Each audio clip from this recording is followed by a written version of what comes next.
Hi అండి. ఎప్పుడు front next చెప్తాను కదా! ఈరోజు బ్యాక్ నెక్ ఒకటి చూపిద్దాం అనిపించింది. దీనికోసం నేను 3 ఇంచెస్ నెక్, షోల్డర్ తీసుకున్నానండి.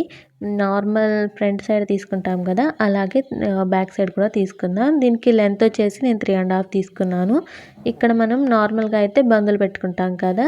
ఇక్కడేంటంటే పోట్లీ బటన్స్‌లని లేకపోతే బటన్స్ కానీ లేకపోతే బందుల్ని ఇలా పెట్టేసుకోవాలి. ఇక్కడ 1/2 ఇంచ్ ఇచ్చేసి గ్యాపు మనం రౌండ్ నెక్ అనేది తీసేసుకుందాం. కింద కూడా ఒక 1/2 ఇంచ్ ఇచ్చి కింద లెంత్ వచ్చేసి మనం 2 ½ తీసుకున్నానండి. ఇక్కడ కూడా 2 ½ తీసుకొని ఇలా ట్రయాంగిల్ షేప్ అనేది తీసుకుంటున్నాను.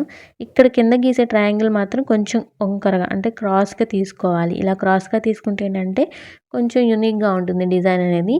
ఇప్పుడు పైనున్న రౌండ్ నెక్‌ని అయితే నేను కట్ చేస్తున్నాను. కింద ట్రయాంగిల్ కట్ చేసుకునేటప్పుడు కొంచెం సింపుల్‌గా కట్ చేసుకున్న తర్వాత ఇలా చిన్న టాకా ఇచ్చుకుంటే మనకి అక్కడ బందులు పెట్టుకునేటప్పుడు సింపుల్‌గా ఉంటుందండి. ఫైనల్ లుక్ వచ్చేసి ఇలా ఉంది కదా! మీకు నచ్చింది అనుకుంటున్నాను. నచ్చితే సబ్స్క్రైబ్ చేసుకోండి. లైక్ చేయండి.